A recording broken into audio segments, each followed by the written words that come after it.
Mr. Sidney Boois, welcome to Namibia Connects. Thank you. Thanks for having me on the program. Thank you. What inspired you to start 4x4 or the 4x4 initiative, and why is the focus so much on boys? See, we have a greater challenge with the big boys. Those are males in general and men, the big boys.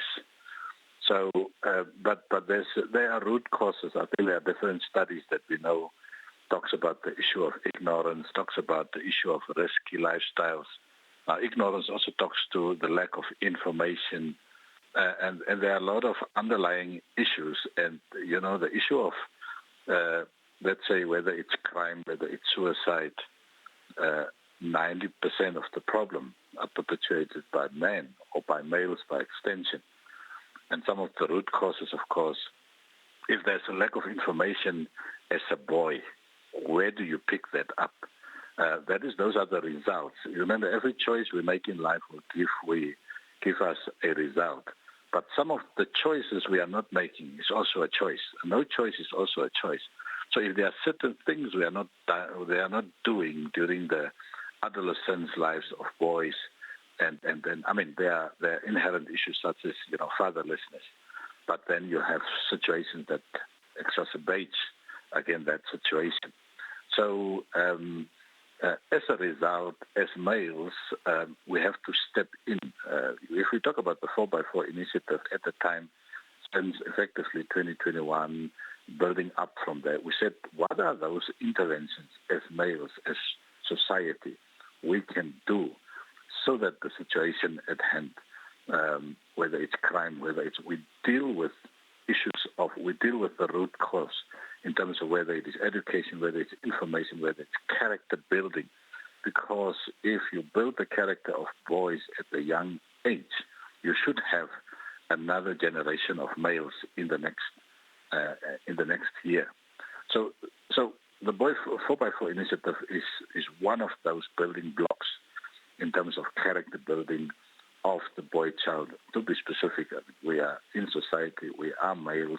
What can we do with government taking hands and see this as an intervention to deal with the issue of toxic masculinity, but see how do we progress to healthy masculinity, and then, of course, move to also to transformative masculinity and to a great extent, biblical masculinity. Experience at the next camp in Swakopmund. Yes, the camp has just been done, 10 days. We concluded the 10 days camp. That is our custom during the year, that we at least have 2 camps during the year.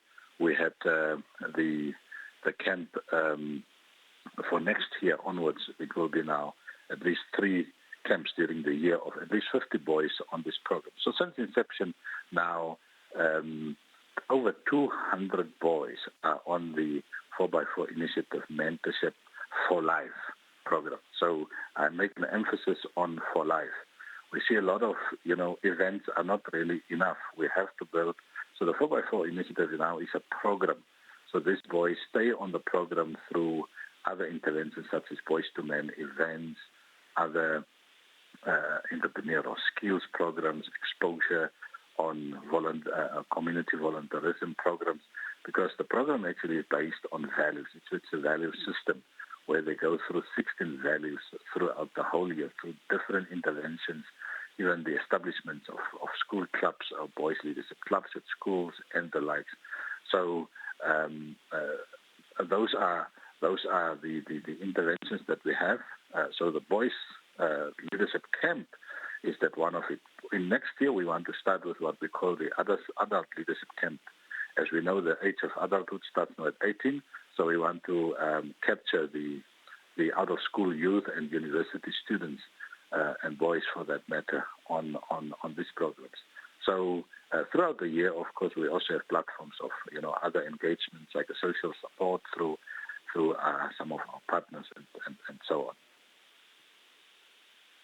Sidney, how important is it to develop young minds, especially with the group of boys that you have? How important is it to capture their mind while they're so young?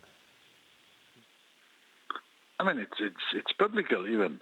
Proverbs 3 talks about, or Proverbs refers to, catch them young. Because if you, if education and information is key in the life of young persons, our young boys, the lack of it is also disastrous.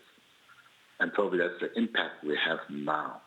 And also as a society, in terms of our constitution, family is key in the constitution of Namibia.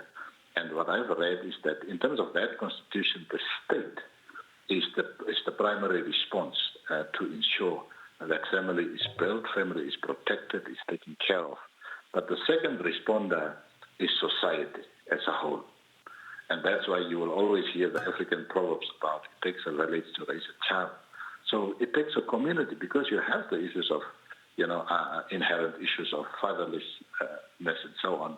But the next uncle and the next teacher and the next, person in society should step in with government so that we remedy the situation.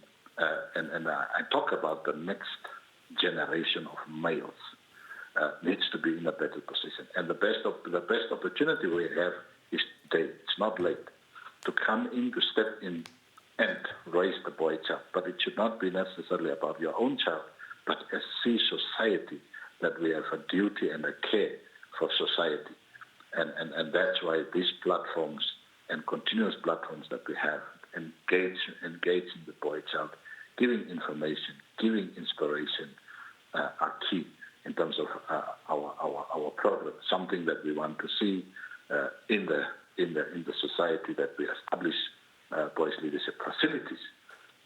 Because if the boy child is lacking behind at school and so on, what are the typical interventions?